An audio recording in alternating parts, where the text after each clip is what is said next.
The Gulf Coast Growth Show is sponsored by Chevron Pasadena Refinery and is an extension of the Economic Alliance Houston Port Region, where our mission is to market and grow a vibrant regional economy.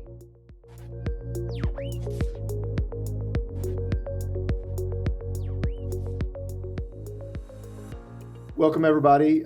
This is our next edition of the Gulf Coast Growth Show. I'm Chad Burke, president of the Economic Alliance Houston Port Region. And with me today, special guest, Kim Haas, who is plant manager. Either will work. Baytown Olefins plant site manager. So she's both a plant manager and a site manager. So welcome to the podcast. I know we met shortly after you came into this position, and I've wanted to get you in front of these mics and everybody ever since. So I'm really excited to sit down and have a chance to just kind of talk to you, get to know you a little bit better, and let our members and audience get to know you a little bit better. So welcome. Thank you. It's a pleasure to be here. So let's jump right in. First topic, you, I think, on a personal level as well as in work, really enjoy kind of community service and giving back. Why don't you start a little bit about and talk to us a little bit about that on a personal level, and then how that feeds into what ExxonMobil does as well. Yeah, great. Yeah, my family and I, we like to spend our time often just volunteering and giving back. Part of my boys' schools encourage volunteerism. So we spend a lot of time, at the Houston Food Bank, or for the company, United Way Days of Caring. And it complements, my personal and family interest with what the company encourages its employees to do, which is give back to the community in which we're operating in. And for ExxonMobil, we do that in a number of ways. We do that financially through encouraging participation through the United Way campaign once a year. Within the Baytown area, we give over $1 million back into the community. That's a good portion of that is through employee contributions. Yeah, that's fantastic. Yeah. And then we also encourage just volunteerism through things like the United Way Day of Caring, which we partner with so many nonprofit organizations that appreciate the projects that we work on with them, identifying the projects that they really find valuable to help them continue to progress their individual mission. Well, I know that's very rewarding, and it's a great culture for a family and for a company to have. It's hard to be selfish when you're serving others, right? And so that's a great way to do business and to raise a family as well, especially when you're working with your kids. That's outstanding. All right, so quick question now. Tell us a little bit about your career journey. And I really wanted you to dive into this because I know you've got a unique career journey that's brought you to site manager over in Baytown. So tell us a little bit about your background and how it doesn't really fit the normal mode of what we see out as site managers or plant managers. Yeah, it's definitely a unique career trajectory for most ExxonMobil employees. So I'll back up a little bit to tell you about my origins because that has really shaped the person I am today. I grew up in rural Illinois with my sisters. I have 3 sisters, and my parents on a farm. And my sisters and I were 5th generation farmers. Nice. Where, it was always instilled in us that we had to get our chores done before we got to do any extracurricular activities. And that instilled in me many life lessons that I didn't really appreciate at the time. But as I have, gone through life, reflect back on that period of my life, has shaped me. One of the lessons has been patience. It takes 9 months for a cow to calf. It takes 100 days to have corn be ready to harvest. And that patience is very applicable in the business world, even though there are many influencers out there that might tell you otherwise. Yeah, there's just wisdom in farming, right? Right. That there's not instant gratification, even in the business world that we operate in. Yeah. From growing up and graduating high school, I went to university and joined the Reserve Officer Training Corps Mm-hmm. in the Army to help pay for school. Yep. And coming out of university, I spent 3 years on active duty here in Texas at Fort Hood Mm-hmm. as an engineer officer, and then spent two remaining years in the Michigan National Guard after I got off of active duty. Very good. And Wait, what college was that you went to? I went to DePaul University Yeah, DePaul. in Indiana. Sure. Yeah. So I'm not an engineer by degree. Yeah. I'm a liberal arts undergrad, A but liberal arts ROTC girl. with being an engineer officer in the military. Yeah. So any engineering attributes I might exhibit, I attribute that to my time in the military as an engineer officer. Outstanding. My time in the military really helped me instill the type of leader I am today, instilling in me that leaders are in place to serve the people that they're leading. And that I continue to remind myself of that, each and every day I come to the plant and lead a, nearly 500 person workforce day in and day out. And it's all about serving them, right? It is. Making them succeed. Right? Mhm. It's not all about getting praise every day. That doesn't work like that? I tell my folks, I will be successful if you guys are successful. Outstanding. Yeah. No, that's a fantastic definition of leadership. Yeah. And the Army, I guess, was a great way to learn that. Mhm. Excellent. Yeah. So I got out of the military and went and worked for Deloitte & Touche doing business consulting Yep. for roughly 3 years. Then decided to go back to grad school to get my MBA in strategy and finance. And during my 2 years in grad school in Washington University in St. Louis, I interned with ExxonMobil. Had, just a wonderful experience and decided to take a full-time offer. And at this point, I've been with the company for 20 years. It's going to be 20 years in July. Wow. And I would say my 20 years experience, I feel very fortunate with the type of, opportunities, experiences, job roles that I have had. I would have never have thought 20 years ago that I would find myself as a plant manager in a manufacturing facility, because I did not start out in manufacturing when I came in. I first 7 years were in a lot of supply chain roles, and came into manufacturing 12 years ago and have loved it. Not instant gratification, but very gratifying being in manufacturing to see the accomplishments that the team delivers day in and day out with the products that we manufacture in a very safe, responsible way to produce products that are needed in society. Yeah, and I love that you've been there 20 years. There's a certain there's just wisdom and opportunity that comes when you stay with a company and really kind of dig into that company. It's a different type of career than a lot of the, and I don't want to generalize generations, but I've got a couple of kids in a younger generation right now, and they're like, oh, I want to do this, and then next year I want to do this, and I want to do this, and but to stay with a company for 20 years, it really shows that maybe that patience you learned on the farm, maybe, but then great things come to you as you kind of grow with a company. Yeah.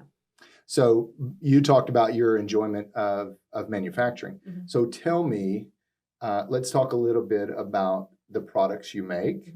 What is your feedstock? What goes into those products you make? And then what do your products go into down the food chain, if you will? Yeah. Tell us a little bit about that. So Baytown Olefins plant, you mentioned, was where I work. ExxonMobil, within the Baytown community, we've been here for over 100 years. My facility has been around since 1979 when we started up our first steam cracker. At our facility, we have 3 steam crackers today. We've grown to 3. It is the largest steam cracking site within the ExxonMobil global fleet. We produce over 10 billion pounds of petrochemicals a year. And the 3 primary products we produce are ethylene, propylene, and butadiene. And I don't just go to the grocery store and buy any of those off the shelf, right? No. So. You mentioned feedstock. So what goes into producing those 3 material or products? It's primarily ethane is our primary feedstock. That's the ethylene. Into ethylene, yeah. There's also feedstocks. We do take in some refinery streams like gas oils that go in into the feedstock. So it's a primary feedstock is ethane, butane, and gas oils. So for some of the rest of us non-engineers, now we've talked that you're not the engineer, but what does ethane come from? Ethane comes from, where same place where crude oil comes from. Yeah. And it's, fractionated when it comes out of the ground with the NGLs. Yep. The natural gas liquids. That's right, natural gas liquids to Yep. ultimately separate the molecules into ethane molecules. And when you use the word steam cracker, you're using steam. We are, yep. To crack these molecules, yeah, right? These yeah. Think of carbon chains, right? We use steam at very high temperatures. Think 1600 degrees or higher temperatures to take in the feedstocks to break down the molecules that we ultimately, through compression and fractionation, separate out the molecules into ethylene, propylene, and butadiene. The streams that you want to take off, and then that is your product. You will sell that. Now, what do those products go into? So those products are transported primarily via pipeline. The ethylene goes into polyethylene, which then ultimately is in end-use products like recycled plastic bags, plastic wrap, in the food industry. For food is an example. The HEB steaks are wrapped in the liner within diapers. So those that have babies out there, that protective liner so that it doesn't leak, is in diapers. So that's ethylene going into polyethylene to end use consumer products like that. Propylene can be in things such as plastic components in your car. Yes. Is one that really easily comes to mind. Yeah. And then butadiene, things like rubber, tires. Yep. So many, end use products that we use day in and day out. Yeah. So a lot of things that make our life easier to live, right? It makes the quality of life better for everybody who gets a chance at those types of products. Yeah. Very good. Very good. All right. So while you are working as site manager, what's your biggest challenge as a plant manager or site manager? Yeah. I'm going to start with a story to explain my biggest challenge, because hopefully it'll make sense. I have two boys, two teenage boys. My youngest one, Nikolai, he is right now a freshman in high school. But several years ago, I think it was in 5th or 6th grade, he was working on a group project to come up with solving the plastic pollution in the ocean. And he came home after working on it with his group, very upset, understandably. And he came to Mom wanting to know, not only telling me about what he's working on, but asking me what I'm doing to fix the problem. Because he knew, the company I work for. And it was really important to me in talking with him about what he was struggling with in terms of the problem, is for him to realize that even though I work for an oil and gas company, I am just as passionate about solving that type of a problem as he is for his passion that he has for saving, the whales in the ocean. And that story, I think, is really representative of the challenge I have being a plant manager, both internally with my workforce, but also externally as I engage people outside of the company. In that, internally with the company, there are people wanting to understand what ExxonMobil, as being our employer, what we're doing to address the challenges like greenhouse gas emissions or plastic waste in society, what we're doing to address those big global issues. Externally, that's the same thing too. And it's not that we are just staying focused in our traditional oil and gas, trying to make the products that we've always made, but talking about the things that we're leaning into and investing in to try to solve these really challenging problems. And that even though people have varying views of the issue on how to solve them, we're all after the same thing. Exactly. And so that's, I think, my biggest challenge is how do I articulate that in a way so that people appreciate that we're not on two sides of an issue that were actually on the same side, and value a result that is the same. Yeah. Yeah.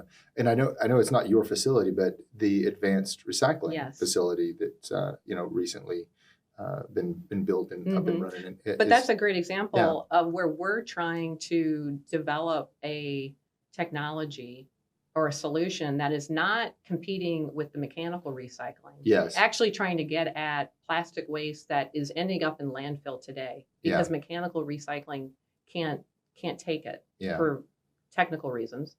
But we're trying to go after and reduce what's going into the landfill today. And for that, this is the great thing about, the integration that we have within ExxonMobil. We've got this facility in the refinery that's taking in plastic waste, or I would say plastic feedstock. Yeah, exactly. And those molecules find its way through the feedstock coming to my facility, that ultimately going over to our Mont Belvieu facility, and becoming a very circular way of addressing the problem.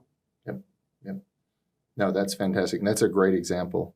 All right. So now you talked a little bit about your family, a couple of boys, right? So tell us a little bit about your hobbies and interests in what the Haas family does in its off time. Yeah. So I have a husband. He also works, not for the company, but works for Deloitte. And we have two teenage boys. My oldest, Misha, is a senior, and my youngest, Nikolai, is a freshman. For me personally, as a working mom, I try to exhibit balance, trying to strike the right balance between effectively doing my job and being a good mom as well. And so, my husband and I are very involved, have been very involved over the years with supporting our boys and their activities. When they were little, we were very active in coaching in sports that I did not necessarily play, but we volunteered and helped with coaching. To now, I'm just a good cheerleader. They both play ice hockey, so I'm a cheerleader on the side of the rink, supporting them. Now, you've probably traveled quite a bit with your career with Exxon, right? Yes, so where did they pick up ice hockey? My husband. Because probably not here in Houston. No, I would have to say it's because of my husband. He originally grew up in Moscow, Russia, and I guess those genes are pretty strong. Well, and I love the boys' names because there's obviously some roots, some family ties there, which is fantastic. Yeah. So they picked it up from your husband. They did. They've been playing ever since they could barely walk. That's outstanding. So so now I'm going to dive deep into sports. So are they doing like club or school or? Yep, club and high school. That's outstanding. Yeah. That's a lot of fun. And so, that's a good chunk of my time, but I also, like I said, we like to volunteer, just obviously like to spend time with family. And also I like to, run, walk, maintain my mental health, physical and mental health as well. Very good. Very good. I've gotten the great opportunity to get to know and be good friends with a lot of plant managers and site managers. And so I know that it is a 24-hour job, right? You have probably at least one, if not a couple of different phones or beepers or things like that contact you and can contact you at any time of the day, right? So you're never really off when you're a site manager is kind of the way that they've put it to me. So I know that can be, that's a lot to carry, and at the same time have that balance and that ability to go for a run or a walk and kind of clear your mind and get those endorphins or spend time with your kids and do all those things. So I know it's a lot. It's a lot to do, but you seem to carry it off very well, and it sounds like you've got just a great family, and I know you're doing a wonderful job at ExxonMobil. So. Well, I have a great family, but I also have a great team at the site. Very good. So, like we said earlier, leaders are in place to serve the leaders, the people that they're leading, and the people that I have on my team. I feel very blessed and fortunate for them for me to be, their site manager. Outstanding. Well, it's been fun to get to know you a little bit better. I'm very glad that all the folks on our Gulf Coast Growth Show will get a chance to hear from you, and then I'm sure at some point before too long we'll get a chance to put you in front of one of our audiences at one of our events. We'd love to do that as well. Love to do that. All right. Well, for Chad Burke and Kim Haas here at the Gulf Coast Growth Show, thank you all very much for tuning in. In the words of Zeke and Jason, like, share, and subscribe, and listen to it any way you can. And we'll see you on the next episode. Thanks for tuning in, and be sure to go to the Economic Alliance Houston Port Region website and subscribe to our channels. And let's pay it forward by sharing the good news of what's happening in our region by passing this episode to somebody you know.